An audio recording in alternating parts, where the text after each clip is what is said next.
तो बात है कि जब शमशान में जाएंगे तो नहाते क्यों हैं? पहले इस बात पे बात करते हैं कि लौटकर स्नान क्यों करते हैं। जब कोई व्यक्ति मरता है, जैसे ही उसका शरीर ठंडा पड़ता है, ब्लड का सर्कुलेशन रुका और शरीर ठंडा पड़ना शुरू हुआ। शरीर ठंडा पड़ना शुरू हुआ, शरीर के अंदर अरबों खरबों की मात्रा में वायरस, बैक्टीरिया आदि इत्यादि उत्पन्न होने शुरू, छोटे छोटे जीव शुरू हो जाते हैं। बहुत ध्यान से सुनिएगा, आप लोगों के लिए, सबके लिए बहुत अच्छा दर्शन है। आज आपको यह पता पड़ेगा कि हमारा विज्ञान कितना स्ट्रांग है। तो जब हमारे यहां सनातन में किसी की डेथ होती है, सबसे पहला दर्शन मालूम है क्या था? सबसे पहला दर्शन था जब कोई हमारे यहां सनातन में किसी की डेथ होती थी तो दौड़कर लोग जाते थे गौशाला या किसी गैया मैया के गोबर को लेकर आते थे और एक खुले स्थान पर, पहले आंगन होते थे घर में, उस खुले स्थान पर गोबर को लीपते थे। कितनी जगह पर? जितनी जगह में उस शव को लेटाया जाएगा, लीप देते थे। क्यों लीप देते थे? क्योंकि जो गोबर है वो एंटी बैक्टीरियल है।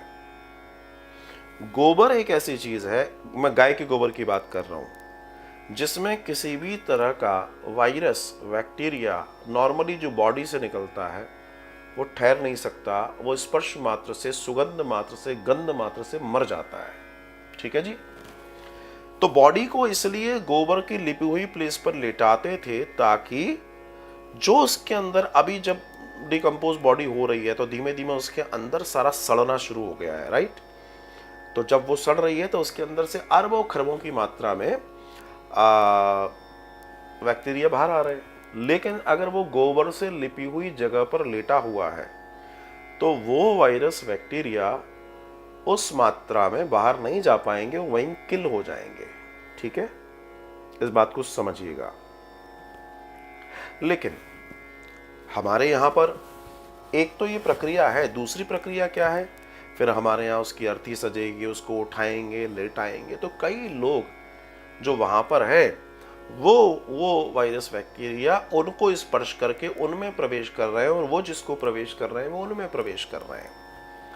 अब जो व्यक्ति मरा है, ठीक है, यंग डेथ है, बात अलग है, लेकिन अगर वो कोई बीमारी से मरा है तो मान लीजिए आज की तारीख में तो विज्ञान बहुत एक्सपर्ट हो गया, हेपेटाइटिस बी से मरा है तो उसको ऐसा हुआ हो तो ऐसी स्थिति में जितने लोगों ने स्पर्श किया उसको टीका लगाना पड़ता है। आज ऐसा है ना, हेपेटाइटिस का टीका लगाना पड़ता है कि नहीं? अगर कोई ऐसी खबर मिल जाए आपको कि जो डेथ हुई थी, जिसमें हमने कंधा दिया है, जिसमें हम गए थे, वहां वो हेपेटाइटिस से मरा है, आपको टीका लगाना पड़ेगा।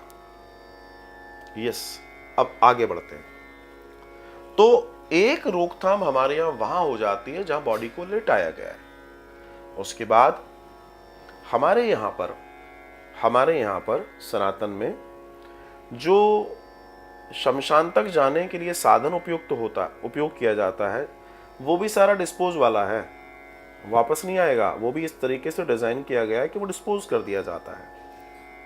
अब आप लोगों ने एक ध्यान दिया होगा, देखिए कितना विज्ञान है हमारे पास। अब आप लोगों ने ध्यान दिया होगा कि हमारे यहाँ जैसे ही कोई मर जाता है तो कुछ समझदार लोग, अब कम बचे लेकिन अभी भी कुछ हैं समझदार लोग, वो दौड़कर जाते हैं और उपला, कंडा लेकर आते हैं और घर के बाहर उसको जला रख देते हैं तो वो धुआं करता है। हालांकि आजकल एक बड़ी गलती ये हो रही है कि वो इस बात को ध्यान में नहीं रख रहे हैं कि वो गोबर जो उपला है, वो कंडा है, वो गाय का है कि भैंस का है। अगर वो भैंस का है, धुआं करने से कोई मतलब नहीं है, कोई उसका यूज नहीं है।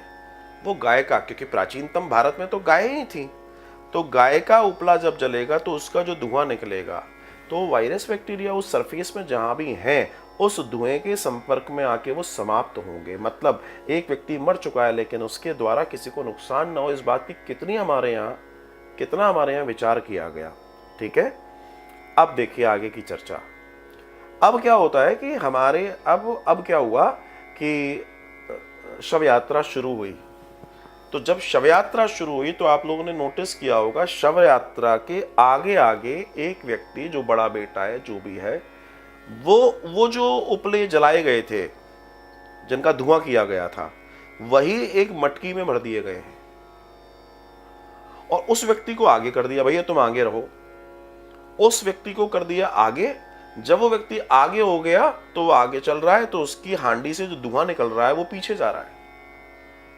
तो वो धुआं पीछे इतने लोग आ रहे हैं, उस बॉडी को लेकर आ रहे हैं, जितने लोग चल रहे हैं सबसे टकरा रहा है और कहीं ना कहीं उस सरफेस, उस वातावरण में, उस मार्ग में भी वायरस बैक्टीरियाओं को वो किल करते हुए, मारते हुए जा रहा है। साहब, ये है मेरा सनातन, जिसने कितनी बड़ी प्रक्रियाओं पे काम किया, जो रोड की भी शुद्धि कर रहा है, गली की भी शुद्धि कर रहा है, राइट। उसके बाद लोग शमशान पहुंचे, शमशान में लोगों ने दाह किया, सारी चीजें की, लेकिन ओवरऑल कहीं ना कहीं वो जो वायरस, बैक्टीरियाज और दूसरी चीजें, आप शमशान भी गए हैं या आप गमी में गए, कहीं ना कहीं आप इफेक्ट तो हुए हैं ना, आपके ऊपर उसका असर तो आया है। आपके साथ वो आए तो हैं। तो आप मुझे बताइए कि आप विज्ञान के युग में आ गए अब तो। पहले तो कहते थे अरे गंवार है, लोग को समझ नहीं है। अब तो विज्ञान के युग में आ गए। आज आप सैनिटाइज कर रहे हो, तो काय के लिए कर रहे हो? क्योंकि तुम्हें समझ में आ गया कि सैनिटाइजेशन कितना जरूरी है। लेकिन प्राचीन भारत से ही उन्होंने कहा कि जब ऐसी स्थिति में आओ तो दरवाजे में, घर में घुसने के पहले, आज भी हम लोग भी जाते हैं तो हम आश्रम में प्रवेश करेंगे या घर में प्रवेश करेंगे, उसके पहले दरवाजे पे ही 2-4 बाल्टी पानी डाल लेते हैं मय कपड़ों के, ठीक है। उसके बाद अंदर प्रवेश होता है। क्यों? किसी भी तरह की गंदगी, वायरस, बैक्टीरिया, व्हाटएवर हमारे साथ, हमारे घर में, हमारे निवास में प्रवेश न करें, क्योंकि वहां और भी मेरे परिवार के लोग रहते हैं, किसी को कोई इन्फेक्शन ना हो। क्योंकि वायरस बहुत बारीक है साहब। कोरोना किसको दिखा, लेकिन उसने अपना असर दुनिया को दिखाया। तो ये वो कारण है कि आप कभी भी गमी में जाएं, आप कभी भी कहीं जाएं, you have to take bath first. आपको नहाना चाहिए, बहुत जरूरी है।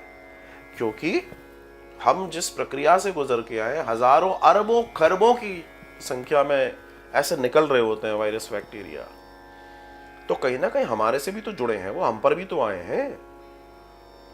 तो हमें चाहिए कि हम अपनी क्लीनिंग करें। अब आप सोच रहे हो अरे दिख तो नहीं रहा, मैं तो बिल्कुल साफ हूं, मैं तो बिल्कुल बढ़िया। ये तुम्हारी मूर्खता है। तुम सोच रहे हो कि तुम्हारी जो आंखें हैं वो टेलीस्कोप हो जाएं। टेलीस्कोप होती तो तुम्हें दिखता कि क्या है क्या नहीं है ना। सूक्ष्मदर्शी होता तो दिखता क्या नहीं है। ये समस्या है मेरे समाज की आज, कि इतना बड़ा साइंस दिया सनातन ने, लेकिन आप सोच रहे हो अरे ये तो क्या होता है। वो छोड़िए, अब और नई बात सुनिए। ये तो अपनी जगह पर है।